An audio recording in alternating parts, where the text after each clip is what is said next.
चलिए हम लोग स्टार्ट करते हैं आज के सेशन का। जैसे हमने बात किया है कि टेंस से स्टार्ट करना है, तो टेंस को हिंदी में क्या कहते हैं? हिंदी में कहते हैं काल। क्या कहते हैं? काल। और इसको इंग्लिश में क्या कहते हैं? टाइम कहते हैं। ठीक है, यानी इंग्लिश में इसको टाइम के नाम से जानते हैं और हिंदी में क्या जानते हैं? काल।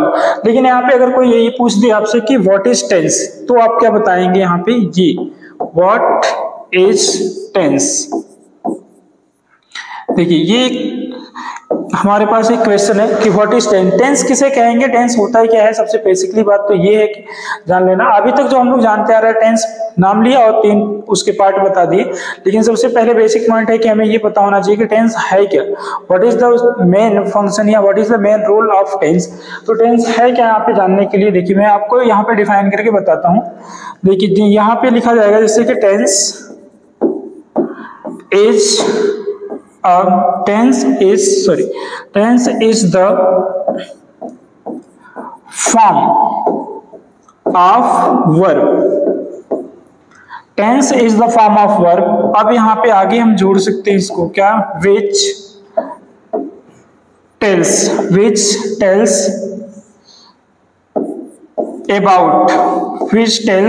about action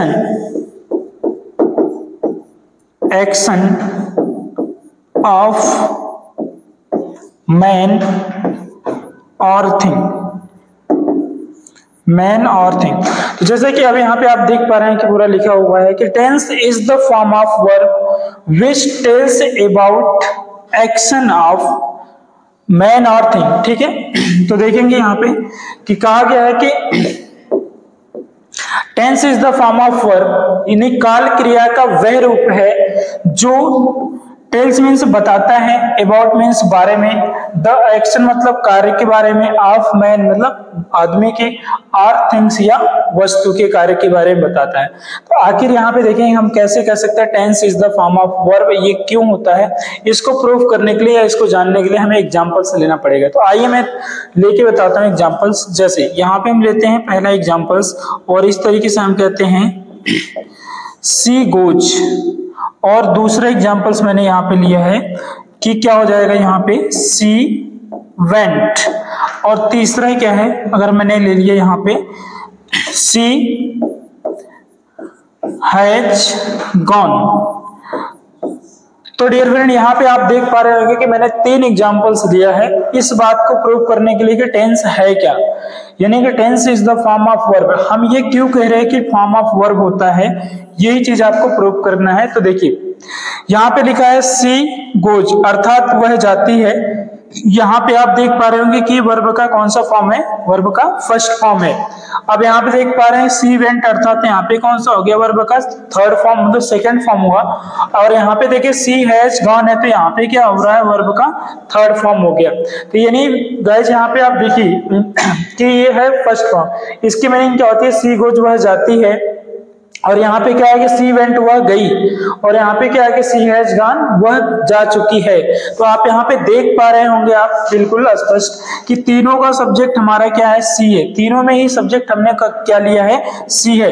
लेकिन यहाँ पे तीनों में क्या है कि चीजें बदली क्या है? सिर्फ वर्ब बदल गया, यानी कि गो, तीनों में जाने की ही बात हो रही है। लेकिन देखिए पहले में यहाँ कहता है कि सी गोज यानी V1 है, यानी वर्ब का फर्स्ट फॉर्म है, जिसकी मीनिंग क्या है कि वह जाती है, यानी प्रेजेंट में हो जाता है। और दूसरे में देख पा रहे हैं कि सी वेंट वह गई, अर्थात यहाँ पे हमें ये पता चला कि वह गई, यानी कि पास्ट टेंस हुआ। तो दोनों में देखा गया है कि यहाँ वर्ब का फर्स्ट फॉर्म है तो प्रेजेंट है, और वर्ब का सेकंड फॉर्म है तो क्या हो गया? पास्ट हो गया। तो आप यहाँ पे अच्छे से देख पा रहे होंगे कि वर्ब का फॉर्म अगर बदलेगा तो टेंस का नाम बदलेगा, वर्ब का फॉर्म बदलेगा तो टेंस का नाम बदलेगा। और जब यही वर्ब के फॉर्म के बदलने की वजह से टेंस का नाम अगर बदल जा रहा है तो हम कह सकते हैं काल क्रिया का रूप है, क्योंकि जैसे ही काल मतलब क्रिया बदलती है वैसे काल बदलता है। इंग्लिश में कहा जाए जैसे वर्ब बदल जाए, अपना फॉर्म बदलेगी तो टेंस अपना नाम बदलेगा, वर्ब अपना फॉर्म बदलेगी तो टेंस अपना क्या करेगा? नाम बदलेगा। इस बिहाफ पे हम कह सकते हैं tense is the form of verb which tells about the action of man और थिंग। तो डियर गाइस, मुझे उम्मीद है कि आप समझ चुके होंगे। अगर आप ये समझ चुके हैं तो स्क्रीनशॉट लेना चाहें तो आप ले सकते हैं। ताकि हम आगे के प्रोसेस को बढ़ा सके। ठीक है, तो चलिए गाइस अब हम चलते हैं आगे।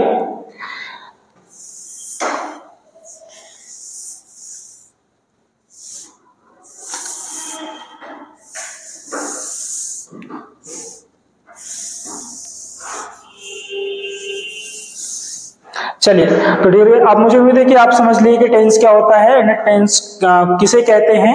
तो बिल्कुल क्लियर हो गया कि tense is the form of verb, ये क्लियर हुआ। तो अब हम बात करते हैं टेंस के मतलब टाइप कितने हैं। तो टेंस के टाइप आपको दिख पा रहे होंगे यहाँ पे, कितने दिख पा रहे हैं? 3। जैसे कि यहाँ पे क्या है, प्रेजेंट टेंस है, पास्ट टेंस है और क्या है, फ्यूचर टेंस है। ये 3 पार्ट हैं। अगर इसमें देखा जाए, इसका सिंपली अगर पहचान की बात करें हम लोग, प्रेजेंट टेंस की पहचान क्या होती है, तो देखिए यहाँ पे ऐसे हो जाता है पहचाने। ठीक है, पहचान सीधे सीधे इसमें आप क्या कहेंगे, है, फिर क्या हो जाएगा, हूं, और फिर क्या हो पाएगा, हो। ठीक है, अब इसके बाद अगर यहाँ पे देखें, इसकी पहचान, पास्ट की पहचान अगर हम करें, पास्ट की पहचान में आपको क्या मिल जाएगा, था और क्या, थी, और इसमें क्या करेंगे, थे। अगर फ्यूचर की पहचान की बात होती है तो यहाँ पे आता है आपका गा, और फिर क्या रहेगा, गी, और फिर क्या रहेगा, गे। तो ये हो जाएगा आपका गागी गे। तो यानी ये हो गया प्रेजेंट टेंस के बारे में कि जो भी है वर्तमान, यानी इसमें क्या होता है, प्रेजेंट टेंस किसको डिनोट करता है, वर्तमान समय को डिनोट करता है। जो हमारा ये चल रहा है वही क्या है, वर्तमान है, जो कुछ हम देख पा रहे हैं। यानी ये भी कह सकते हैं वर्तमान समय क्या होता है कि हमारे सिर पे सवार होता है। जैसे कि सिर पे सवार होने का मतलब कि वर्तमान समय जो भी हम काम करते हैं वो किस में करते हैं, वर्तमान समय में करते हैं। जैसे आप यहाँ पे कह सकते हैं, एग्जाम्पल ले लें कि वह क्या पढ़ता है। ठीक है, वह पढ़ता सही। तो यहाँ पे अगर आप ऐसे करते हैं, ये हो गया, और यहाँ पे वह पढ़ता है। तो यहाँ पे देख पा रहे हैं कि वो पढ़ता है, यानी ये किस में बता रहा है कि प्रेजेंट में बता रहा है। और दूसरा अगर एग्जाम्पल आप लेना चाहें तो और भी ले सकते हैं आप। यहाँ पे वह गीत गा रही है, यानी ये हो गया आपका कि वह गीत गा रही है। इस तरीके से अगर हम देखें तो ये भी क्या है कि प्रेजेंट में, यानी जो कुछ भी, जैसे कि मैं पढ़ा रहा हूँ, आप पढ़ रहे हैं, मैं बोल रहा हूँ, आप सुन रहे हैं, ये सारा प्रोसेस किस में आ रहा है, सबका सब किस में आ रहा है, प्रेजेंट में आ रहा है। तो अब चलिए हम लोग देखते हैं कि मुझे उम्मीद है कि आप प्रेजेंट को क्लियर कर चुके होंगे। तो आइए हम लोग पास्ट की तरफ चलते हैं। तो पास्ट का जैसे कि यहाँ पहचान आपको मिल पा रही है कि यह है था, थी, थे। अब पास्ट का जो हिंदी होता है उसे क्या बोलते हैं, हिंदी अगर मीनिंग की बात करेंगे तो यहाँ पे क्या है, लिख दीजिए, ये होता है भूत। हिंदी मीनिंग की अगर बात करें तो क्या होता है यहाँ पे, देखिए भूतकाल। ठीक है, अब भूतकाल होता है, तो भूतकाल क्यों कहते हैं, क्योंकि जो समय, देखिए अगर पास्ट टेंस की बात करें, भूतकाल यानी बीता हुआ समय होता है। यानी ये भी कह सकते हैं कि वह समय जो एक बार गुजर जाए दोबारा नजर न आए, यानी वह समय जो एक बार गुजर जाए दोबारा नजर न आए भूतकाल कहलाए। सिंपल सी बात है कि जो समय अगर एक बार आपके नजर के सामने से चला जाता है वो दोबारा आप उसको देख नहीं सकते हैं। वो अलग बात है कि कुछ लोग कहेंगे कि रिकॉर्डेड देख लेंगे, रिकॉर्डेड देखेंगे लेकिन वो बीता हुआ समय ही देखेंगे, जो उसे वापस नहीं लाया जा सकता। तो इसलिए उसे क्या कहते हैं, मतलब हम पास्ट टेंस में लेते हैं और भूतकाल कहते हैं। चलिए, तो अब इसमें हम एग्जाम्पल के हिसाब से ले लेते हैं। तो यहाँ पे अगर एक एग्जाम्पल लिया जाए तो ये कहा जा सकता है कि वह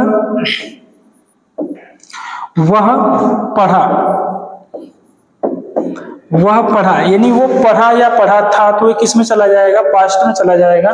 और दूसरा एग्जाम्पल अगर हम यहाँ पे लेते हैं तो क्या ले सकते हैं कि वह पढ़ रहा था, क्या हो जाएगा यहाँ पे, वो पढ़ रहा था। जैसे अगर आप ये बोल रहे हैं कि वो पढ़ रहा था, तो ये बात पता चल रही है कि हाँ वो पीछे पढ़ रहा था, अभी नहीं पढ़ रहा है, यानी कि बीते हुए समय में ही वो पढ़ रहा था। तो ये आपका क्या हो जाएगा, पास्ट टेंस के अंतर्गत आने वाले ये सेंटेंसेस हो जाएंगे। तो उम्मीद है कि आप ये भी समझ गए होंगे। जैसे ये कहा जाए कि वो मर गया, तो मर गया तो मरा कब, पीछे ही मरा है, यानी कि काम उसका पीछे ही हुआ है। जैसे वो वहां गया था, वो आगरा गया था, तो ये सारी बातें किसमें हो रही हैं, सबके सब हो रही हैं आपके पास्ट टेंस में हो रही हैं। तो चलिए हम लोग क्या करते हैं कि आप, ये उम्मीद है कि आप पास्ट टेंस को समझ लिए होंगे।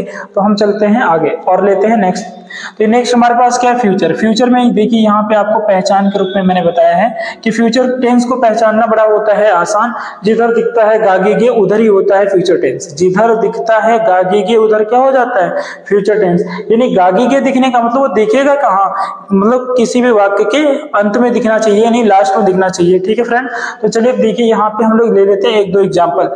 जैसे कि बात करें हम यहाँ पे, अगर हम इसकी बात करें कि फ्यूचर में क्या होता है, तो फ्यूचर वही है जो अभी आपके सामने आया नहीं है, यानी आना बाकी है। यानी जो समय अभी आपने देखा नहीं है वही आपका फ्यूचर है। यानी जैसे कह दे कि वो कल आएगा, अभी आया नहीं है लेकिन वो आने वाली बात कर रहा है, तो जो भी आने वाला समय होता है वही हमारा क्या होता है, फ्यूचर टेंस में आता है। जैसे कहा जाए, देखिए यहाँ पे कि वह पढ़ेगा, क्या बताएगा कि वह पढ़ेगा। अब यहाँ पे देखिए ये हो जाएगा। अब दूसरे में क्या हो जाएगा कि वह, दूसरे में अगर लिया जाए यहाँ पे तो वह पढ़ रहा होगा, क्या लिखा जाएगा, पढ़ रहा होगा। ठीक है, देखिए ऐसे बताया कि वो पढ़ रहा होगा। अब ये सारी चीजें हो गई आपकी टेंस के बारे में जानकारी हो गई। अब हम लोग चलते हैं आगे। और अगर देखिए इसमें एक चीज और भी है कि अगर आप इसको इंग्लिश में करना चाहेंगे, तो अभी तो इंग्लिश टेंस का नॉलेज नहीं है, तो फिर इसको कैसे कन्वर्ट करेंगे। तो हम यहाँ पे आपको इतना हो गया क्लियर, जो आप यहाँ पे देख पा रहे हैं कि मतलब ये जो कुछ आप अभी कर पा रहे हैं वो प्रेजेंट का है, जो आपने कर लिया वो किसका है, पास्ट का, जो अभी आप करेंगे वो किसका रहेगा, फ्यूचर का।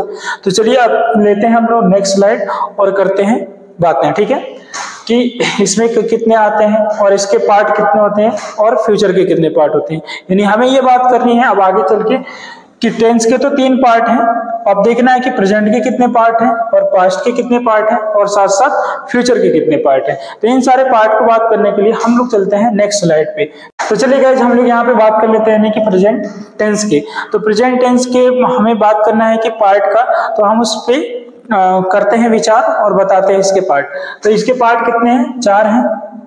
तो देखिए सबसे पहले वाले पार्ट की अगर बात करेंगे तो सबसे पहला वाला पार्ट हमारे पास क्या है, ठीक है, 1 मिनट। हाँ,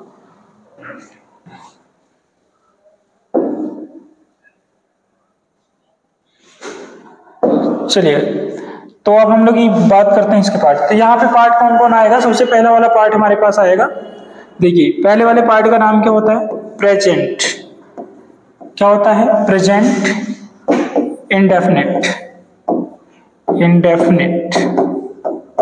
ठीक है, प्रेजेंट इंडेफिनिट टेंस। और अगर हम इसके दूसरे वाले पार्ट की बात करेंगे तो दूसरा वाला पार्ट क्या है हमारे पास है, प्रेजेंट, प्रेजेंट कॉन्टिन्यूअस।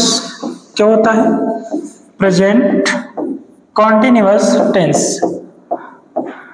ठीक है, अब तीसरे वाले पार्ट की बात करेंगे तो यहाँ पे कौन आएगा, तीसरा पार्ट। और तीसरे वाले पार्ट की अगर बात करेंगे तो ये रहेगा आपके लिए प्रेजेंट परफेक्ट। क्या रहेगा, प्रेजेंट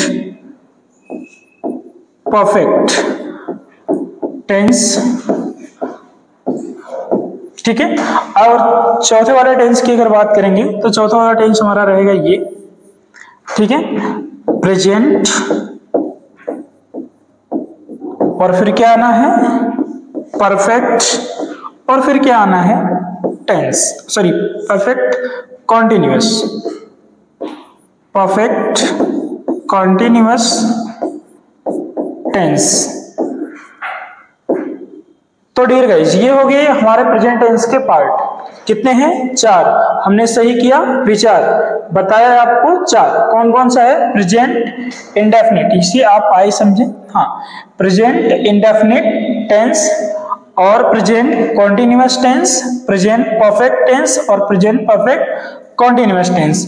तो ये हो गए आपके प्रेजेंट के पार्ट। अब हम चलते हैं, आपको ले चलते हैं नेक्स्ट स्लाइड पे और बताते हैं पास्ट के टेंस, मतलब पास्ट के प्रकार। ठीक है,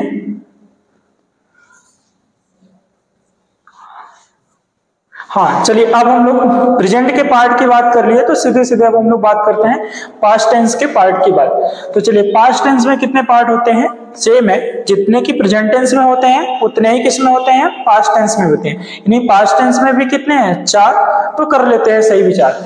तो देखिए, सबसे पहले नंबर 1 पे अगर हमारा आना है, सॉरी यहाँ पे पेन ले लेते हैं पहले, हाँ ठीक है।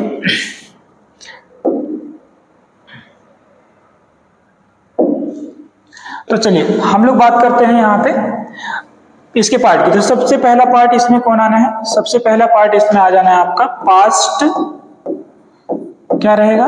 पास्ट इंडेफिनिट, इंडेफिनिट टेंस, ठीक है। चलिए, तो ये हो गया पहला पार्ट, पास्ट इंडेफिनिट टेंस। और फिर लेते हैं दूसरा पार्ट। दूसरे पार्ट का नाम क्या होता है? Past continuous. क्या होता है? Past continuous tense. कौन सा होना है? पास्ट कॉन्टिन्यूअस टेंस होना है, ठीक है। तो ये पहला हो गया पास्ट इंडेफिनिट और दूसरा हो गया आपका पास्ट कॉन्टिन्यूअस। अब लेते हैं हम लोग तीसरे वाले पार्ट। तीसरे वाले पार्ट का नाम क्या है? Past perfect. क्या बोलते हैं इसको? पास्ट परफेक्ट, ठीक है। क्या बोला जाएगा इसको? पास्ट परफेक्ट, ठीक है। और ये टेंस, यानी कि ये तीसरा हो गया पास्ट परफेक्ट। तो अब इसी के साथ कर लेते हैं चौथे नंबर की बात, यानी 4। तो ये हो जाएगा आपका पास्ट परफेक्ट। क्या हो जाएगा? Past perfect. फिर क्या हो जाएगा? कॉन्टिन्यूअस। क्या होना है? Continuous tense. तो ये हो गया पास्ट के 4 पार्ट आपने कर लिया कंप्लीट। पहला वाला है पास्ट इंडेफिनिट टेंस, और दूसरा वाला आपके सामने है पास्ट कॉन्टिन्यूअस, और तीसरा वाला आपके सामने है पास्ट परफेक्ट टेंस, और चौथा वाला है पास्ट परफेक्ट कॉन्टिन्यूअस टेंस है। तो डियर गाइस, ये हो गया आपका पास्ट के 4 पार्ट आपके सामने हो गए। सही सही विचार, पार्ट है इनके 4। अब करना है हमें अगले वाले टेंस की बातें, यानी कि फ्यूचर में कितने होंगे पार्ट। तो बस थोड़ा चलिए लेते हैं नेक्स्ट स्लाइड और करते हैं अगले वाले की बात, ठीक है। तो हमारे पास ये नेक्स्ट स्लाइड,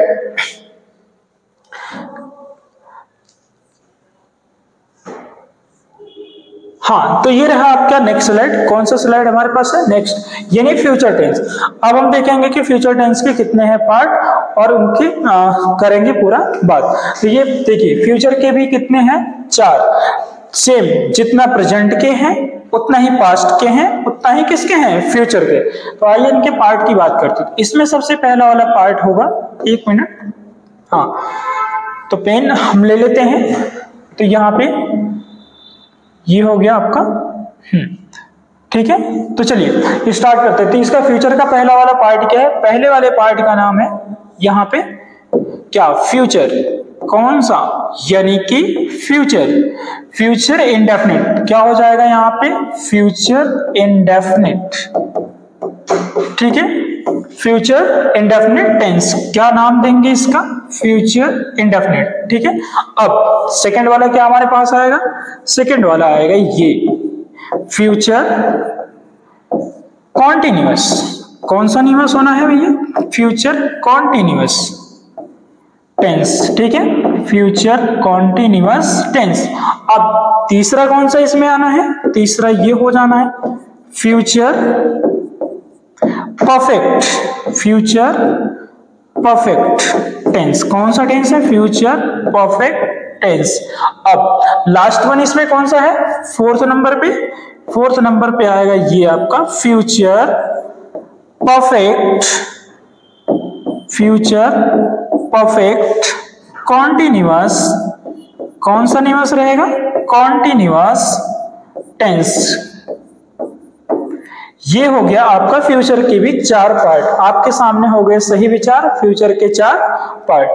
पहला वाला है फ्यूचर इंडेफिनिट, और दूसरा कहता है फ्यूचर कॉन्टिन्यूअस टेंस, और तीसरा वाला है फ्यूचर परफेक्ट टेंस, और चौथे नंबर पे है फ्यूचर परफेक्ट कॉन्टिन्यूअस टेंस।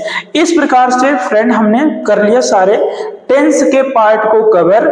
जैसे कि आपने देखा कि प्रेजेंट में भी 4 है, पास्ट में भी 4 हैं, फ्यूचर में भी 4 हैं। देखिए तो हमारे सही हैं विचार, क्योंकि सब में है पार्ट 4। तो अब इसके आगे हम लोग चलते हैं और सीखने का प्रयास करते हैं। अब हमारे पास नॉलेज हो गया कि टेंस क्या है, टेंस के पार्ट कितने हैं और उन पार्ट के भी पार्ट कितने हैं। तो वंस मैं रिपीट करा लेता हूं। टेंस का अगर कोई पूछे क्या है तो आप ये बताएंगे, tense is the form of verb which tells about the action of man और थिंग, जैसे कि मैंने स्टार्टिंग में बताया। अब उसके बाद क्या है कि टेंस को कितने पार्ट में रखा गया है, तो टेंस को 3 पार्ट में रखा गया, प्रेजेंट, पास्ट, फ्यूचर में रखा गया। अब ये आगे चल के देखा गया कि प्रेजेंट के भी पार्ट हैं। जी हाँ, प्रेजेंट के कितने पार्ट हैं? 4। नाम मैंने लिया था, present indefinite, past present indefinite है, प्रेजेंट कॉन्टिन्यूअस है और प्रेजेंट परफेक्ट है और प्रेजेंट परफेक्ट कॉन्टिन्यूअस टेंस है। सेम वही प्रोसेस हमने पास्ट में भी अपनाया, past indefinite, past continuous, past perfect और past perfect continuous. Same process हमने फ्यूचर में भी लिया है कि future indefinite, future continuous, future perfect और फ्यूचर परफेक्ट कॉन्टिन्यूअस टेंस। तो इस तरह से टेंस की हमें पूरी हो गई, मतलब पूरे पार्ट की जानकारी। अब हमें लेना है टेंस की जानकारी। तो टेंस की जानकारी हम 1 बाय 1 लेंगे, शुरू करेंगे प्रेजेंट से। तो चलिए यहाँ पे लेते हैं हम लोग नेक्स्ट स्लाइड। तो हमारे पास जो नेक्स्ट स्लाइड है वो इस तरीके से ले लेते हैं और फिर उसके बाद हम करते हैं बातें, ठीक है। तो चलिए, तो ये रहा, हम लोग यहाँ पे ले लेते हैं पेन। तो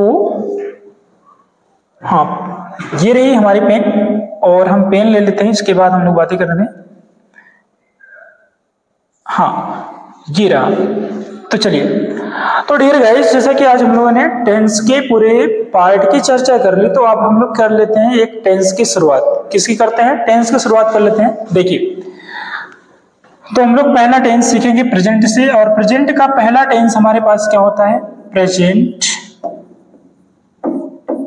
इंडेफिनिट। क्या होता है? प्रेजेंट इंडेफिनिट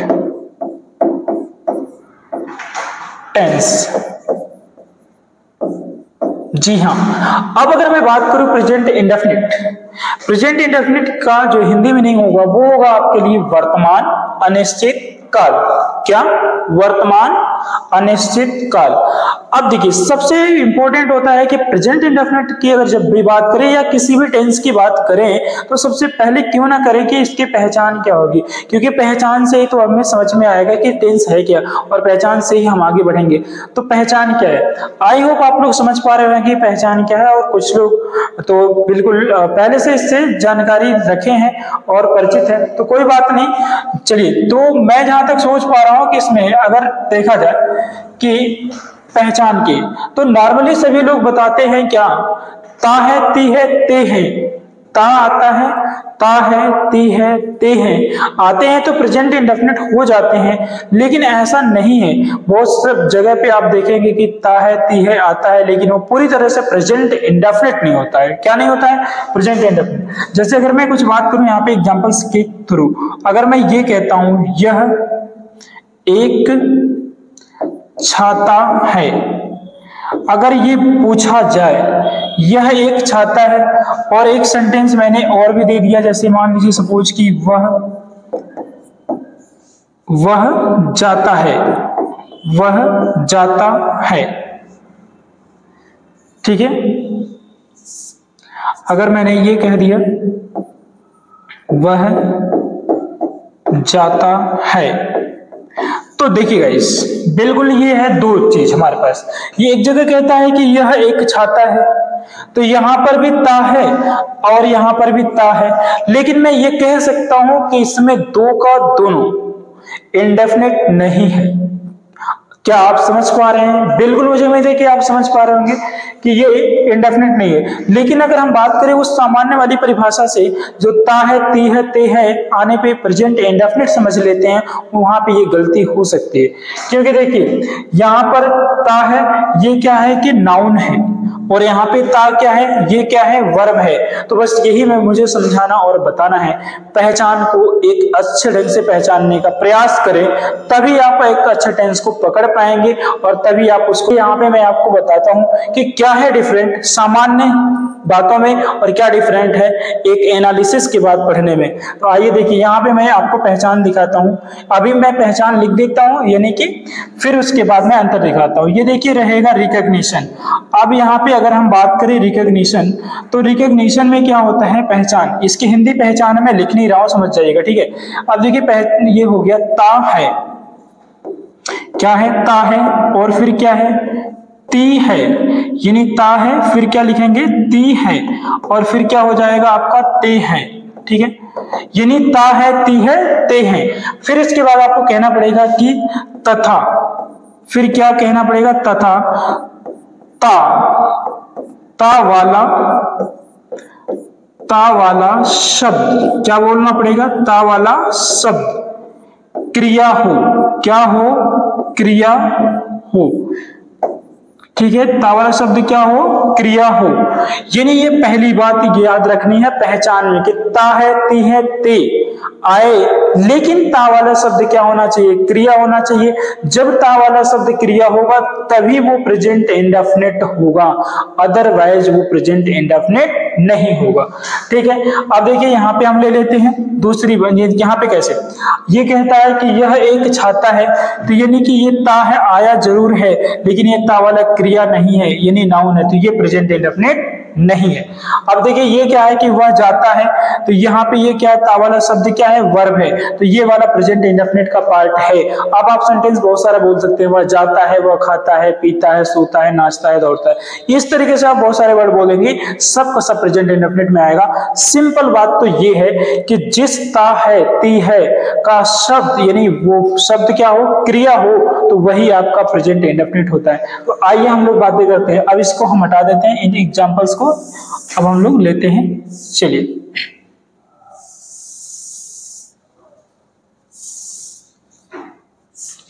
तो अब यहाँ पे बात करते हैं, इसकी पहचान हो गई, मुझे उम्मीद है कि आपको पहचान क्लियर हो गई हुई। तो अब यहाँ पे बात करते हैं पहचान के बाद हेल्पिंग वर्ब। तो हमारे पास हेल्पिंग वर्ब आता है यहाँ पे दो, एक होता है डू और दूसरा क्या होता है, डज। यानी कौन कौन सी हेल्पिंग वर्ब हमारे पास होती है, एक होती है डू और दूसरी क्या है, डज। अब इसमें अगर हम बात करें क्या, तीसरे पॉइंट पर, तीसरा पॉइंट हमारे लिए होगा वर्ब। वर्ब कौन से फॉर्मेट में आएगा, V1 के फॉर्मेट में। अभी तक हमारे लिए कितनी इंपॉर्टेंट बातें हैं, तीन बातें। यानी पहचान क्या याद रखना है आपको, ता है, ती है, ते है, तथा ता वाला शब्द क्या होना चाहिए, क्रिया होना चाहिए, ठीक है। और इसके साथ साथ क्या है कि हेल्पिंग वर्ब आपको याद रखनी है, क्या, डू और डज होना चाहिए, और फिर क्या है, वर्ब, वर्ब की फर्स्ट फॉर्म होनी चाहिए। तो मुझे उम्मीद है कि आपको पहचान समझ में आ गई होगी। तो चलिए अब हम लोग करते हैं टेंस की शुरुआत, ठीक है। तो ये रहेगा हमारा सबसे पहले, अगर हम सेंटेंस की बात करेंगे, सबसे पहला सेंटेंस हम लेते हैं क्या, अफर्मेटिव। कौन सा लेते हैं, अफर्मेटिव सेंटेंस, ठीक है। बिल्कुल आपको जीरो से मिलेगा और आप बिल्कुल आसान भाषा में इसे सीख पाएंगे। अफर्मेटिव सेंटेंस, अफर्मेटिव सेंटेंस में क्या होता है कि बिल्कुल हम नॉर्मल सेंटेंस को सीखते नहीं, स्वीकारात्मक, जिसे स्वीकार करता है। तो आइए सबसे पहले मैं एक एग्जांपल लेता हूं। तो यहाँ पे एग्जांपल्स ये हो जाएगा, क्या है, वह स्कूल जाता है, वह स्कूल जाता है। चलिए एक सेंटेंस मेरे सामने आ गया कि वह स्कूल जाता है, तो बिल्कुल इसे बताना है कि वो कहाँ जाता है, स्कूल जाता है। चलिए मैंने पहचान करने की कोशिश की, पहचान क्या हो गई, ता है, क्या है, ता है। तो वह की अंग्रेजी क्या होती है, वह की अंग्रेजी हो जाती है ही, जाने की अंग्रेजी क्या होगी, गो। लेकिन मुझे उम्मीद है कि बहुत सारे लोगों के मन में आ रहा है कि ही गोज, क्या बोलेंगे, ही गोज। वह जाता है कि अंग्रेजी क्या होती है, ही गोज।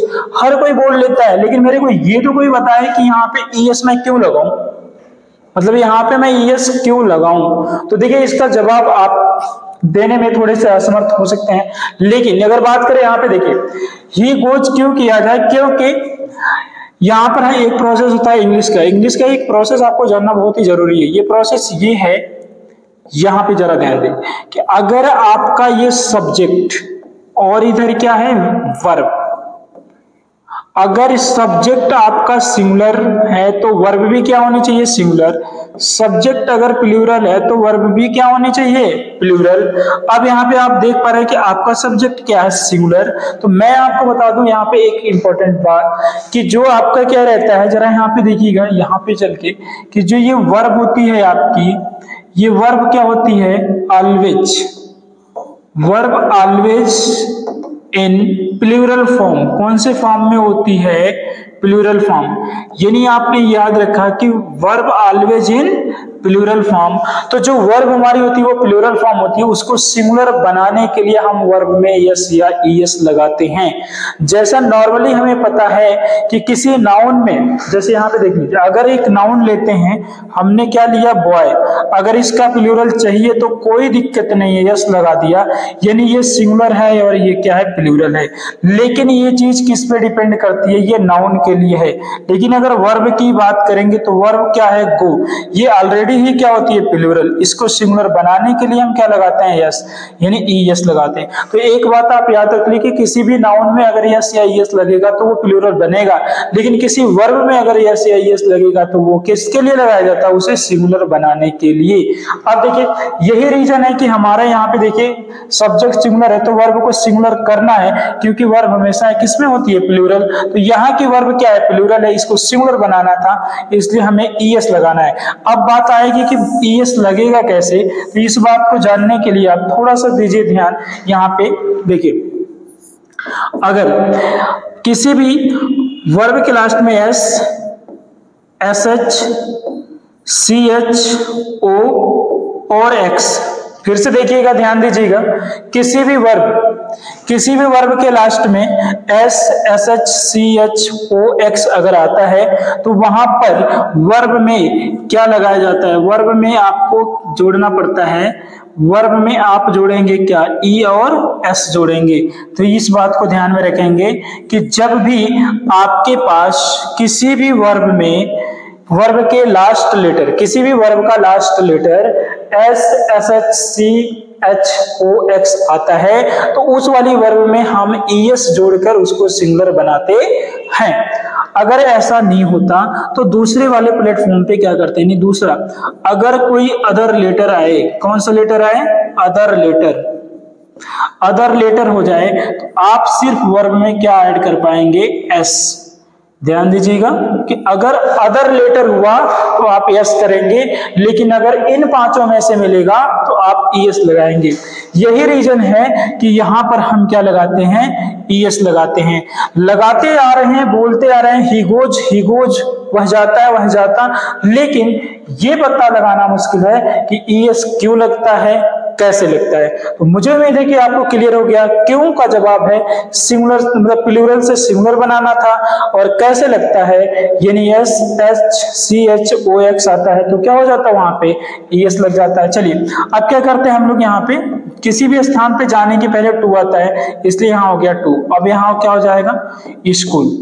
तो डियर फ्रेंड, मुझे उम्मीद है कि ये आपको समझ में आ गया और ये बन गया कि वह स्कूल जाता है। इंग्लिश में क्या हो गया, ही गोज टू स्कूल। बिल्कुल आप बिल्कुल आसान भाषा में सीख पाएंगे। अब आइए, चलिए ये आपने बना लिया। अब हम करते हैं क्या, एक रूल बना लेते हैं ताकि आपसे ना हो सके कोई भूल, हम बना लेते हैं रूल। तो यहाँ पे रूल कैसे बनेगा जरा देखिएगा, ये है आपका रूल। सबसे पहले हम क्या करेंगे, यहाँ पे ले लेंगे अपना सब्जेक्ट। सबसे पहले हमने सब्जेक्ट लिया हुआ, इसके बाद क्या है, एक ऐसे स्ट्रक्चर बना दीजिए और यहाँ पर स्ट्रक्चर के ऊपर लिख दीजिएगा एस एन एस, और यहाँ पे क्या लिख दीजिएगा, पी एन, और फिर क्या है, एस। तो ये एस एन का मतलब क्या हो जाएगा, सिंह साहब सरदार नहीं, यहाँ पे आपको बोलना पड़ेगा सिंगुलर नंबर सब्जेक्ट। क्या बोलना पड़ेगा, सिंगुलर नंबर सब्जेक्ट। और यहाँ पे क्या बोलना पड़ेगा, प्लूरल नंबर सब्जेक्ट। तो यहाँ पे आप देख पाएंगे कि जब सिंगुलर नंबर सब्जेक्ट होगा तो वर्ब में आपको लगेगा क्या, या तो यस लगाएंगे या तो आप ईएस लगाएंगे। लेकिन ये देखिए पीएनएस है तो पान सिंह तोमर नहीं हो सकता, ये यहाँ पे कहना पड़ेगा आपको प्लूरल नंबर सब्जेक्ट। क्या कहना पड़ेगा, प्लूरल नंबर सब्जेक्ट। तो यहाँ पे देखेंगे आप, कुछ नहीं होगा, वर्ब हमेशा प्लूरल में होती है। इसके पीछे आप लेकर के आएंगे क्या, अपना एक ऑब्जेक्ट रहेगा और फिर यहाँ पे बना देंगे आप etc। तो ये रूल अगर आपके पास है तो आपका प्रेजेंट इंडेफिनिट आपके लिए बहुत ही आसान हो जाएगा। तो चलिए एक और एग्जांपल ले लेते हैं, इसी पे बनाते हैं, ठीक है। चलिए अगर यहाँ पे मैं दूसरे एग्जांपल की बात करूं, कैसे, ये वह अंग्रेजी पढ़ता है, वह अंग्रेजी पढ़ता है, ठीक है। अब देखिए एक सेंटेंस हमारे पास है कि वो अंग्रेजी पढ़ता है। अगर हम बात करें कि वो अंग्रेजी पढ़ता है तो यहाँ पे क्या आ जाना है, देखिए ता है। अब ता है आया है और ता वाला शब्द क्या है, प्रेजेंट इंडेफिनिट, मतलब ता वाला शब्द क्या है, क्रिया है, तो यानी ये कौन सा टेंस सेंटेंस हो जाएगा, प्रेजेंट इंडेफिनिट टेंस में आ जाएगा। तो देखिए अगर बात करें यहाँ पे इसको ट्रांसलेट करने की, तो वह की अंग्रेजी क्या होती है, ही। अब क्या है, पढ़ने की अंग्रेजी क्या है, यानी देखिए वह आपका सिंगुलर है, तो सिंगुलर वाले डाटा में जाएंगे, तो यहाँ पे क्या हो जाएगा, आपको मिलेगा यहाँ पे पढ़ना, पढ़ने की अंग्रेजी क्या है, रीड। अब इसमें देखिए लास्ट लेटर क्या आया, डी, जो कि इन पांच में नहीं है, तो हम इसमें क्या लगाएंगे, क्या लगाएंगे, एस, ठीक है। तो यहां हो जाएगा रीड्स। अब क्या पढ़ता है, अंग्रेजी, तो यहाँ पे हो जाएगा क्या पढ़ता है, अंग्रेजी, तो सीधे सीधे हम यहाँ पे लिख लेंगे क्या, इंग्लिश। क्या लिखेंगे, इंग्लिश लिखेंगे। चलिए तो ये हो गया आपका कंप्लीट बनके तैयार। वो अंग्रेजी पढ़ता है, हिंदी अंग्रेजी में क्या बोलेंगे फिर, ही रीड्स इंग्लिश। आइए एक सेंटेंस और लेते हैं, एक सेंटेंस और लेते हैं यहाँ पे तीसरा नंबर का, यानी वे लोग क्रिकेट, वे लोग क्रिकेट खेलते, वे लोग क्रिकेट खेलते हैं। जी हाँ, अब अगला सेंटेंस हमारा कहता है कि वे लोग क्रिकेट खेलते हैं, क्या करते हैं, क्रिकेट खेलते हैं। तो लास्ट वर्ड क्या है, ते हैं, लास्ट वर्ड क्या है, ते है। अब देखेंगे कि ये भी किसका है, प्रेजेंट इंडेफिनिट टेंस का है, क्योंकि ते वाला शब्द क्या है, वर्ब है। तो चलिए ट्रांसलेट इसका करते हैं, यानी ये हो जाएगा आपका सबसे पहले वे की अंग्रेजी क्या होनी है, दे। अब खेलने की अंग्रेजी क्या होनी है, प्ले, यानी वे खेलते हैं। अब प्ले में यस लगाएंगे क्या, यस, देखिए यस या एस बिल्कुल नहीं लगाएंगे, क्यों, क्योंकि ये है प्लूरल, और प्लूरल है इसलिए यहाँ पे देखेंगे वर्ब में कुछ नहीं लगेगा। तो बचा क्या, क्रिकेट, तो यहाँ दे प्ले क्रिकेट, क्या कर दिया जाएगा, दे प्ले क्रिकेट। तो डियर गाइस ये बन के हो गया आपका तैयार, क्या हो गया, दे प्ले क्रिकेट, ठीक है। हाँ, दे प्ले क्रिकेट। बहुत सारे लोगों के मन में आया होगा कि द क्रिकेट कर दें, तो प्लीज फ्रेंड ये मतलब द क्रिकेट नहीं करना है, क्योंकि किसी भी खेल के आगे हम द का प्रयोग नहीं करते हैं। तो मुझे उम्मीद है कि ये आपको समझ में आ गया होगा बिल्कुल, यानी कि प्रेजेंट इंडेफिनिट का अफर्मेटिव सेंटेंस आप पूरी तरह से समझ गए होंगे। हाय फ्रेंड, जैसे कि हम लोग अभी ये कंप्लीट कर लिया अपना अफर्मेटिव सेंटेंस, ठीक है। तो इसमें क्या होता है कि हर टेंस में चार सेंटेंस, कितने, चार सेंटेंस आते हैं। पहला तो होता है अफर्मेटिव, दूसरा होता है इंटरोगेटिव, और तीसरा क्या होता है, नेगेटिव, और चौथा क्या होता है, इंट्रोनेगेटिव। देखिए कुछ लोगों को डाउट हो सकता है कि अफर्मेटिव के बाद नेगेटिव भी नहीं पढ़ा है, और नेगेटिव के बाद आपको इंट्रोगेटिव लाना चाहिए। तो ये अपने ऊपर है, कहीं पे लिखित नहीं है कि मतलब ऐसा ही करना है, सीधी सी बात है कि हमको सेंटेंस की जानकारी चाहिए। तो अफर्मेटिव के बाद क्या है कि इंट्रोगेटिव पढ़ लेते हैं, इंट्रोगेटिव के बाद क्या है, नेगेटिव पढ़ लेंगे, और नेगेटिव पढ़ने के बाद इंट्रो पढ़ेंगे फिर नेगेटिव, अब पीछे ले जाकर जोड़ देंगे इंट्रो फिर नेगेटिव, क्योंकि पहले इंट्रो पढ़ेंगे फिर नेगेटिव पढ़ेंगे, और चौथे नंबर पे क्या करना है, इंट्रो नेगेटिव को जोड़ दिया जाएगा, ठीक है। तो आइए हम बात करते हैं फिर यहाँ पे इंट्रो नेगेटिव सेंटेंस बनाने के लिए। तो मुझे उम्मीद है कि ये आपका क्लियर हो गया होगा, ठीक है। तो चलते हैं, हम आगे बढ़ते हैं। तो यहाँ पे सीधे सीधे इन सब चीजों को हटा दें, क्लियर करते हैं, ठीक है। देखिए ये हट गया, थोड़ा सा हटाना तो पड़ेगा, बिना हटाए कहाँ काम बनेगा, ठीक है। चलिए गाइस, तो ये हमने हटा दिया, और ये जो कुछ रह जाता है उनकी जरूरत हमें पड़ेगी। ये देखिए हट गया, तो ये सारा पहचान आपके काम आएगा, ये सारा प्रोसेस काम आएगा। प्रेजेंट इंडेफिनिट टेंस का ही सेंटेंस बदल जाएगा, सेंटेंस नंबर कौन आ जाएगा, दूसरा, ठीक है। कौन आएगा, दूसरा, और दूसरे पे क्या आएगा, ये देखिए इंटरोगेटिव,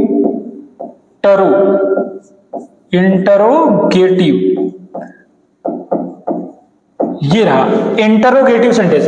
बहुत सारे लोग इंट्रो कहते हैं, तो भाई इंट्रो मत कहना, क्योंकि इंट्रो की स्पेलिंग क्या होती है, जरा यहां पे देखना, इंट्रो की स्पेलिंग ये होती है, ठीक है, ये होती है इंट्रो, जो इससे बनता है इंट्रोडक्शन।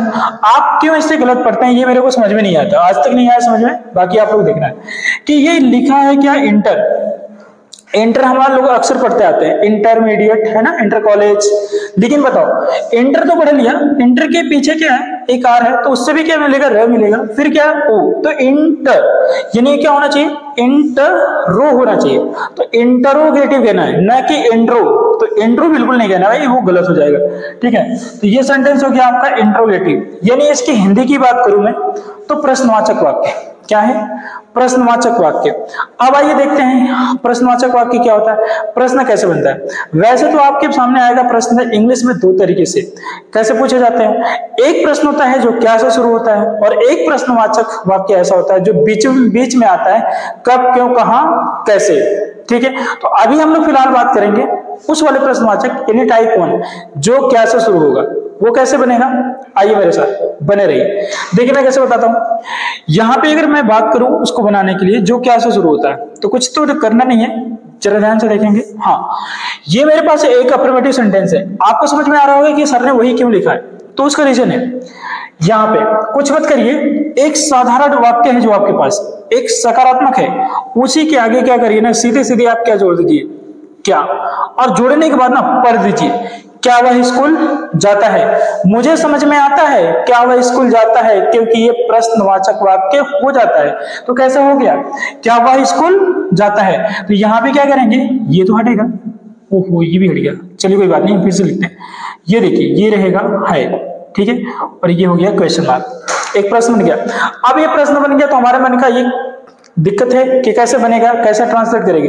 तो कोई प्रॉब्लम नहीं है, सिंपल है, मेरी बात को सुनिएगा कि ये जब भी कोई भी वाक्य क्या से शुरू हो जाता है तो क्या की अंग्रेजी नहीं लिखी जाती है। क्या नहीं लिखी जाती है, क्या की अंग्रेजी नहीं लिखी जाती। अगर क्या की अंग्रेजी नहीं लिखते तो क्या करते, जादू थोड़ी नहीं करते, कुछ ना कुछ काम करते। तो कैसे बनाएंगे, यहां पे देखिए ये कंफर्म है कि अगर क्या से कोई वाक्य शुरू है तो उसकी जगह पे क्या आएगा, उसकी जगह पे हेल्पिंग वर्ब आएगा। क्या आएगा उसकी जगह पे, हेल्पिंग वर्ब। तो जरा देखिए हमारे सेंटेंस का हेल्पिंग वर्ब क्या है, मतलब टेंस का डू और डच, ये पता है। यहां पे देखिए डू किसके लिए आता है, प्लूरल, और डच किसका है, सिंगुलर। मेरा सब्जेक्ट क्या है, सिंगुलर, ही। अब यहां इसलिए मैं जो हेल्पिंग वर्ब लूंगा वो क्या लूंगा, डच। क्या लूंगा, डज। अब मेरा सब्जेक्ट क्या है, ही। अब जाने की अंग्रेजी क्या है, गो। अब यहां पे देखना वापस से आप ईएस मत लगा देना। क्यों नहीं लगाओगे, क्योंकि यहां पे क्या है, ईएस पहले लगा हुआ है, ठीक है। तो डज, ही, फिर क्या, जाने से पहले टू, और कहां भेजना था, स्कूल। तो ये हो गया बन के तैयार, does he go to school. क्या वह स्कूल जाता है। प्रश्न बन गया, बिल्कुल बन गया। रूल बना लेते हैं, देखिए चलिए बनाते हैं रूल, ताकि हमसे ना हो सके कोई भूल। तो बना लेते हैं एक अपना रूल। तो रूल में क्या है, सबसे पहले हमने क्या लिखा था, डज, और यहाँ पे उसके पड़ोसी भाई को लिख सकते हैं डू। अब यहाँ पे ऐसे कर लीजिए, अगर ये आपने सिंगुलर और ये रहा है आपका क्या रहेगा, ये, हाँ देखिए ये कट गया थोड़ा सा, कोई बात नहीं, ये रहेगा आपका प्लूरल, PNS प्लूरल। ये नहीं, पहला है सिंगुलर नंबर सब्जेक्ट, दूसरा क्या है, प्लूरल नंबर सब्जेक्ट। अगर बात करेंगे यहाँ पे तो इसके बाद क्या है, सब्जेक्ट तो आएगा ही आपका, हाँ सब्जेक्ट, और इसके बाद आपने क्या लिया था, वर्ब। कौन सी फॉर्म में, पहले फॉर्म में। और इसके बाद आपने क्या लिया हुआ था, ऑब्जेक्ट, ठीक है। और इसके बाद क्या लिया हुआ था आपने, ई और TC मतलब ETC। अगर ये आपके पास है तो ये कंफर्म है कि आप इंट्रोगेटिव का ट्रांसलेट आसानी से कर लेंगे, ट्रांसलेट आसानी से कर लेंगे।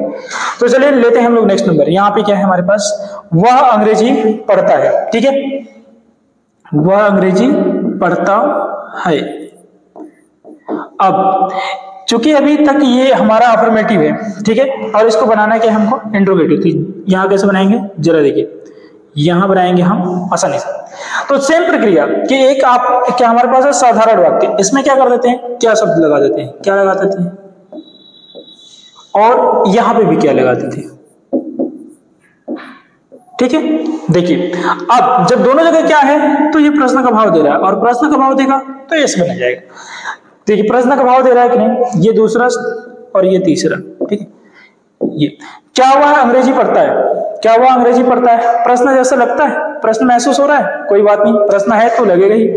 अब ट्रांसलेट कैसे करेंगे, सीधी बात है कि ये किससे शुरू हुआ है, क्या से शुरू हुआ है। लेकिन हमें पता है कि क्या से शुरू होने वाले वाक्य में क्या की अंग्रेजी नहीं लिखेंगे। जब क्या की अंग्रेजी नहीं लिखेंगे तो क्या करेंगे, करेंगे क्या। अब यहाँ पे पता है कि क्या की अंग्रेजी न लिख करके किसको लिखेंगे, हेल्पिंग वर्ब। हमारे पास हेल्पिंग वर्ब क्या आना है, जरा देखिए यहाँ पे ठीक है। तो सबसे पहले वह है, तो इसलिए हमारा क्या हो, सिंगुलर, तो यहाँ पे क्या ले लेंगे, डज, और फिर ही।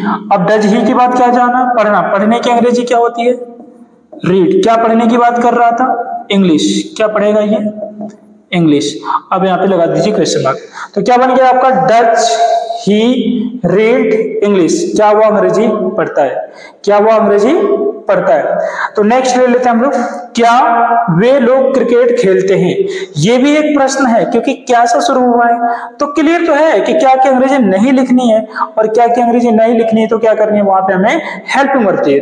तो कौन सा हेल्पिंग वर्ब चाहिए हमको, चलिए यहाँ पे प्लूरल सब्जेक्ट हमारा है, इसलिए चाहिए डू, और डू के बाद हमारा सब्जेक्ट क्या है, यहाँ पे आ जाएगा आपका दे, और खेलने की अंग्रेजी होती है प्ले, क्या होती है, प्ले।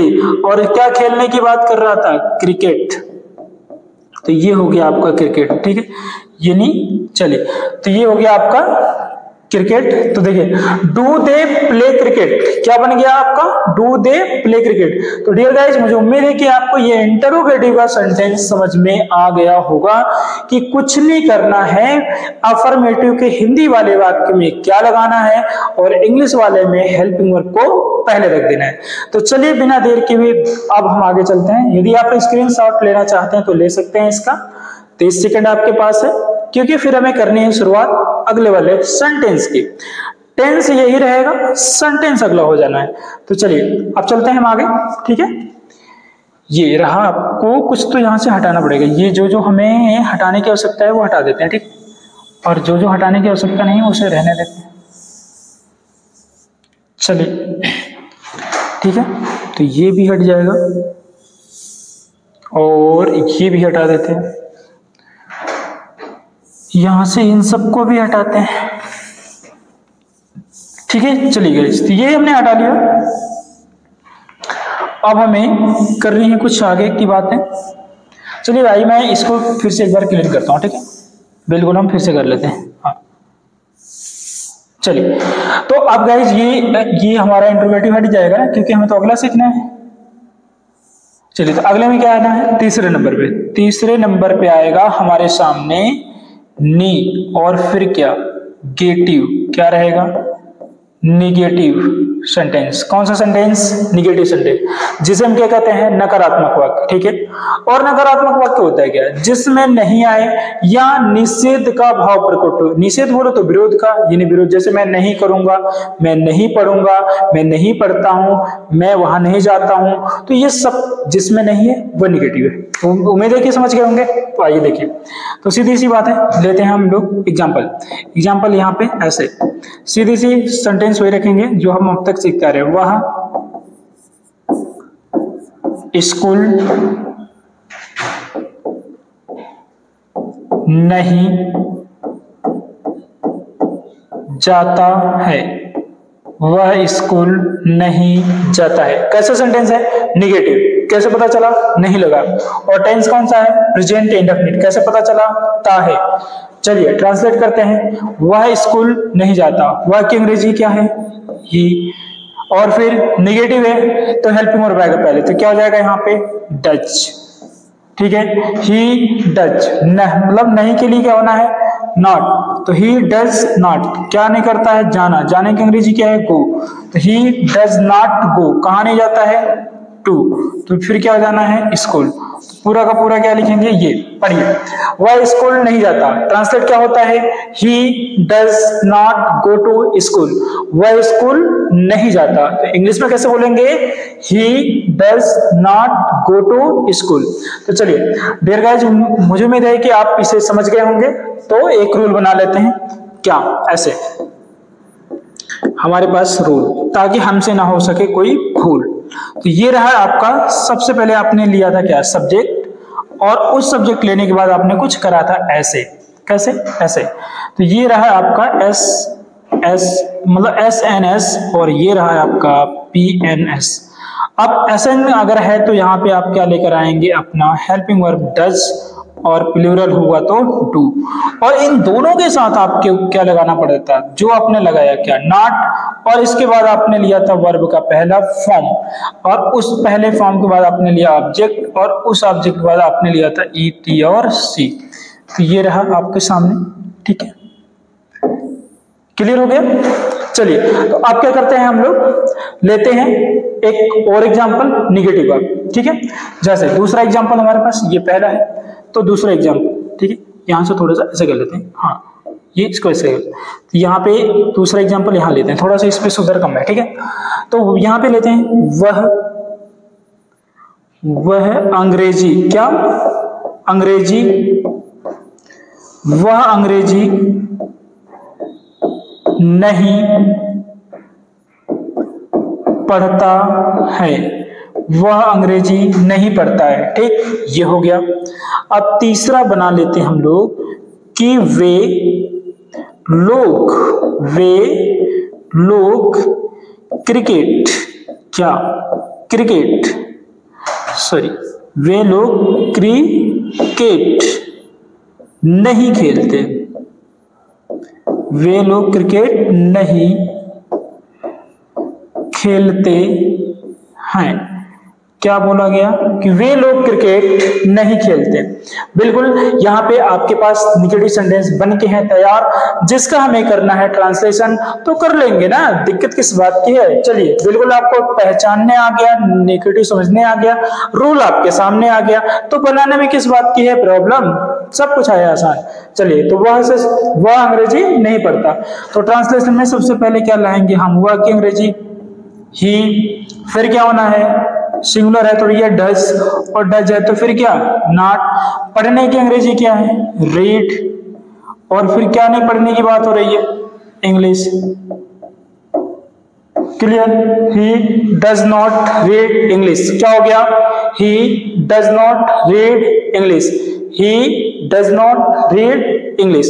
तो चलिए नेक्स्ट ले लेते हैं कि वे लोग क्रिकेट नहीं खेलते हैं। कौन लोग क्रिकेट नहीं खेलते हैं भैया, वे लोग क्रिकेट नहीं खेलते हैं।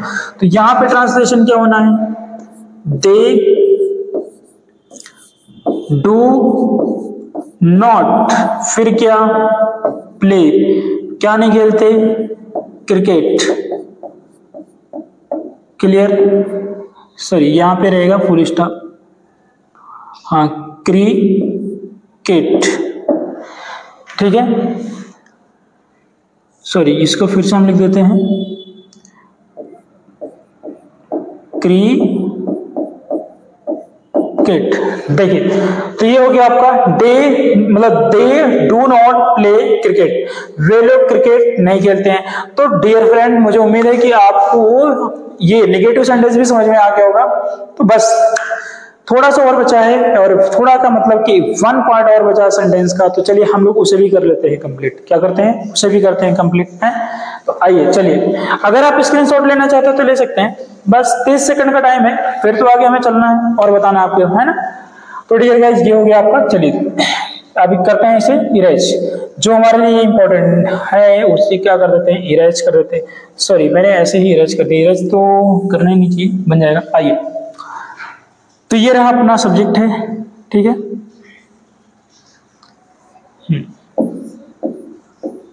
ये सब्जेक्ट, ठीक है, ये ऐसे, और ये रहा आपका SN, और ये रहा PNS, ठीक है। आइए यहाँ पे थोड़े से चेंजेस से बनाते हैं। क्या करते हैं, थोड़े से चेंजेस से बना देते हैं, ठीक है। यहाँ पे क्या करते हैं कि थोड़ा सा चेंज करते हैं और बनाने की बात करते हैं। तो यहाँ पे देखेंगे ऐसे, तो तीसरे जगह में कौन सा सीखना है, चौथा, ठीक है। तो यहां पे हमारे 4 नंबर पे है, कौन सा है, इंटरो, ठीक है। फिर क्या यहां पे लेंगे, निगेटिव, इंटरो निगेटिव सेंटेंस। अब यहां पे अगर बात करें इंटरोनिगेटिव सेंटेंस, मतलब हुआ क्या, प्रश्नवाचक नकारात्मक वाक्य, प्रश्नवाचक नकारात्मक वाक्य, ठीक है।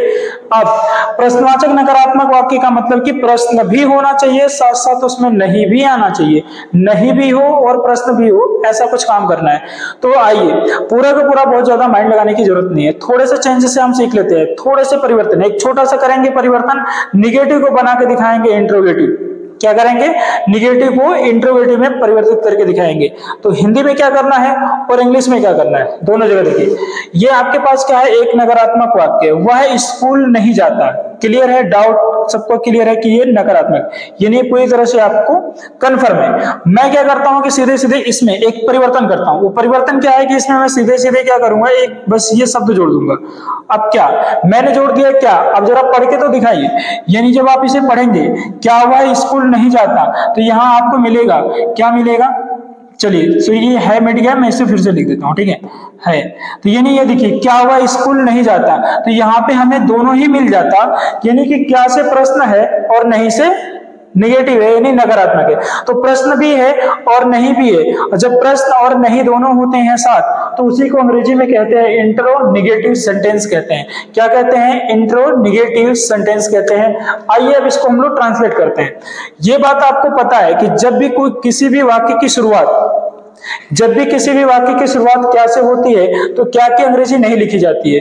वहां पे क्या की अंग्रेजी न लिख करके हम लोग क्या करते हैं, वहां पर हम लोग करते हैं हेल्पिंग वर्ब को लिखते हैं। यानी हेल्पिंग वर्ब क्या है हमारे पास, वर्ब, यानी सब्जेक्ट के अनुसार हमारा सब्जेक्ट क्या है, सिंगुलर, तो हेल्पिंग वर्ब हमारी क्या हो जाएगी, डज। क्या हो जाएगी, डज। अब क्या करेंगे यहाँ पे, ही। अब इसके बाद देखिए, जब आपने यहाँ पे ही लिया है तो इसके बाद क्या है, डज आगे चला गया, तो बचा कौन सा, नॉट। ठीक है, क्या करेंगे, नॉट ले लीजिए। नॉट लिया, फिर इसके बाद जाने की अंग्रेजी क्या है, गो। अब कहां जाने की बात कर रहा है, स्कूल, तो क्या हो जाएगा, टू स्कूल। तो ये देखिए बन के हो गया तैयार। अब इसे आप पढ़ सकते हैं कि क्या वह स्कूल नहीं जाता है, इंग्लिश में कैसे बोलेंगे, does he not go to school. क्या बोलेंगे, does he not go to school बनेगा। अब आइए बात करते हैं हम रूल बनाने की। तो रूल में क्या है कि यहाँ पे बहुत सब कुछ आपको दिखा है, तो मैं यहाँ पे थोड़ा सा एक्सचेंज करके बताता हूँ, ठीक है। ये देखिए, तो यहाँ पे क्या हो जाएगा, सबसे पहले आपने किसको लिया था, मतलब इस रूल में अगर हम बनाने की बात करें, तो सबसे पहले हमने लिया हुआ क्या था, डज। ठीक है, कोई बात नहीं, हमने डज लिख लिया। और फिर इसके बाद क्या हो सकता है, इसका भाई है डू, आ जाएगा, कोई बात नहीं। ये देखिए, तो ये हो जाएगा आपका एस एन एस का, और ये हो जाएगा पी एन और एस का। अब इसके बाद आपने क्या लिया हुआ, सब्जेक्ट लिया हुआ है। क्या लिया हुआ, सब्जेक्ट, और सब्जेक्ट के बगल में क्या है, फिर नॉट, यानी आपका ये जुड़ा है, इससे आगे बढ़ा देंगे। यानी डज हो जाएगा, सिंगुलर है तो डज, प्लूरल है तो डू, फिर उसके बाद क्या आएगा, सब्जेक्ट, और पीछे क्या रहेगा, नॉट, फिर क्या, वर्ब की फर्स्ट फॉर्म, फिर ऑब्जेक्ट, फिर एटीसी। तो ये आपका बन जाएगा इंट्रोनिगेटिव सेंटेंस, बन के हो जाएगा तैयार। तो कुछ नहीं करना है, बार बार हमें याद नहीं करना, बार बार फॉर्मेट तैयार नहीं करना, थोड़े से चेंजेस की बात होती है। आइए अगले वाले में कर देते हैं थोड़ा सा चेंज। तो अगले वाले में थोड़ा सा चेंज करने के लिए थोड़ा सा आपको यहाँ पे ध्यान देना पड़ेगा। तो ये वाला सेंटेंस हमारे पास क्या है, ऐसे। अभी तक हम इसको जब पढ़ेंगे कि वह अंग्रेजी नहीं पढ़ता है, तो ये कैसा है, निगेटिव, ठीक है। लेकिन हमें क्या करना, थोड़ा सा परिवर्तन। वो थोड़ा सा परिवर्तन क्या है, इस हिंदी में क्या जोड़ दीजिए, क्या। ठीक है, आपने हिंदी में क्या जोड़ दिया, क्या। तो पढ़िए, क्या वह अंग्रेजी नहीं पढ़ता, तो ये नहीं कि ये कैसे बन गया, प्रश्नवाचक बन गया। इसको आप बना लीजिए, यहाँ पे स्पेस मिटाने का है नहीं। तो देखिए, क्या वह अंग्रेजी नहीं पढ़ता, यानी कि प्रश्न भी है और नहीं शब्द भी है। क्लियर है। अब देखिए, हम दूसरे वाले को भी बनाते हैं, यानी यहाँ पर भी कर देते हैं थोड़ा सा परिवर्तन। तो हमने कर दिया, क्या वे लोग क्रिकेट नहीं खेलते। अब आपको यहाँ पे पता चल गया कि निगेटिव को किस प्रकार से इंट्रो निगेटिव में कन्वर्ट करते हैं। कुछ नहीं करना है, निगेटिव है तो उसके सामने प्रश्न लगा दीजिए, क्योंकि इंट्रो पहले लगाया है तो हम भी क्या करेंगे, प्रश्न लगा दें। अब इसके बाद क्या होगा कि इसमें परिवर्तन लाने की जरूरत होगी। तो अब इसमें परिवर्तन तो यहाँ पे मैं डायरेक्ट करके दिखा सकता हूँ, लेकिन आपको बस इतना करना है। देखिए, हिंदी में जब आपको क्या आगे आएगा, तो इंग्लिश वाले में क्या करना है, हेल्पिंग वर्ब को सब्जेक्ट से आगे। हेल्पिंग वर्ब को कहां कर सकते हैं, सब्जेक्ट के आगे। हेल्पिंग वर्ब को क्या कर दीजिएगा, सब्जेक्ट के आगे। यानी सब्जेक्ट के आगे जब करेंगे तो आप पढ़ेंगे कैसे, डज ही नॉट। अभी समझ लीजिए, मैं अभी लिख दूंगा। देखिए क्या करना है, कुछ नहीं करना, ये बना बनाया है ना, बस इसमें चेंज करवा रहे हैं। ठीक है, तो चलिए आइए देखिए हम लोग इसको बनाते हैं। हमारे पास ये बन चुका है, क्या वह अंग्रेजी नहीं पढ़ता है। तो ये क्या है कि इंट्रोनिगेटिव सेंटेंस बना। कैसे बना, क्योंकि ये निगेटिव है, और निगेटिव में जब क्या जोड़ेंगे तो इंट्रोनिगेटिव बन जाएगा। ठीक है, यहां पर भी देखें कि वे लोग क्रिकेट नहीं खेलते, ये पहला था, ये नहीं निगेटिव था। हमने इसमें क्या जोड़ा, क्या। तो ये आपको ये क्लियर है कि जब भी हमारा सेंटेंस कोई है ना, क्या से अगर शुरुआत हो जाता है, तो क्या की अंग्रेजी नहीं लिखते, और क्या की अंग्रेजी नहीं लिखते तो फिर क्या करते, कुछ ज्यादा नहीं करते हैं, बस वहां पे हेल्पिंग वर्ब लिखते हैं। तो हमारे पास जैसा कि रूल है, देखिए हेल्पिंग वर्ब पहले आया हुआ डच, और यहाँ पे क्या है, डू। तो अब हम लोग इसके सहायता से बनाते हैं। पहला पढ़ते हैं, क्या वह अंग्रेजी नहीं पढ़ता। तो वह क्या मेरा सिंगुलर सब्जेक्ट है। इसके अकॉर्डिंग हम यहाँ पे क्या लेंगे, हेल्पिंग वर्ब कैसा लेंगे, सिंगुलर लेंगे, यानी सिंगुलर है डज। फिर हमारा देखिए सिंगुलर हेल्पिंग वर्ब मतलब सिंगुलर सब्जेक्ट है ना, तो यह डज है, डज के बाद क्या आएगा सब्जेक्ट, सब्जेक्ट कैसा है सिंगुलर, हमारा क्या है वह की अंग्रेजी क्या होती है ही, क्या होती है ही। और इसके बाद देखिए फिर क्या है नॉट, तो यहाँ पे क्या ले लेंगे हम नॉट। अब इसके बाद क्या आएगा हमारा वर्ब, तो वर्ब कौन से फॉर्म में है, फर्स्ट फॉर्म में, किस बात का है, पढ़ना, पढ़ने की अंग्रेजी क्या होती है रीड, क्या होती है रीड। अब क्या पढ़ने की बात है इंग्लिश, तो यहाँ पे क्या हो जाएगा इंग्लिश ले लीजिए, ठीक है, क्या ले लेंगे इंग्लिश। तो डियर गाइस ये हो गया क्वेश्चन मार्क। तो देखिए क्या बन के तैयार हो गया, does he not read, does he not read English. इसकी हिंदी क्या हुई ये, क्या वह अंग्रेजी नहीं पढ़ता है, क्या वह अंग्रेजी नहीं पढ़ता। तो आइए हम लोग आगे ले लेते हैं, एक और सेंटेंस अपना है, क्या वे लोग क्रिकेट नहीं खेलते हैं। तो यहाँ पे देख पा रहे हैं कि ये भी सेंटेंस किससे शुरू है, क्या से शुरू है। तो बस इसका देखिए आप क्या देखेंगे, मतलब सब्जेक्ट देखेंगे, सब्जेक्ट कैसा है आपका प्लूरल, तो आप कौन से हेल्पिंग वर्ब लेंगे, प्लूरल वाली लेंगे। तो प्लूरल आपके पास क्या है, ये है डू। अब डू के बाद आपका सब्जेक्ट क्या था, वो था दे, तो हो जाएगा दे। अब इसके बाद क्या है, देखिए सब्जेक्ट के बाद का आपको क्या लेना है नॉट, तो यहाँ पे क्या ले लेंगे आप नॉट, डू दे नॉट। अब नॉट के बाद क्या है वर्ब, इसमें कौन सी वर्ब आई है, खेलने वाली, कौन सी आई है खेलने, और खेलने की अंग्रेजी क्या होती है प्ले, और क्या खेलने की बात कर रहा है क्रिकेट, तो CRI, ठीक है, सॉरी गाइस यहाँ पे थोड़ा सा स्पेस की कमी है, फिर भी देखिए CRICK और ET, तो बन गया क्रिकेट, ये क्वेश्चन मार्क। तो ये बन गया आपका पूरा हो गया तैयार, do they not play cricket. तो मुझे उम्मीद है कि फ्रेंड आप ये सीख चुके होंगे क्या इंट्रो नेगेटिव सेंटेंस को कैसे बनाया जा। तो चलिए मुझे उम्मीद है कि आज के सेशन में आपको बहुत कुछ सीखने को मिला है। जैसा कि हमने स्टार्ट किया टेंस, और टेंस पूरा डिटेल में आपको बताया गया कि टेंस क्या होता है, टेंस के पार्ट कितने हैं और उन पार्ट के कितने पार्ट हैं, और उसमें आगे बढ़ते हुए हम लोगों ने आज कवर किया है प्रेजेंट इंडेफिनिट टेंस के चारों सेंटेंस की जानकारी हमारे पास हो गई है। उम्मीद है कि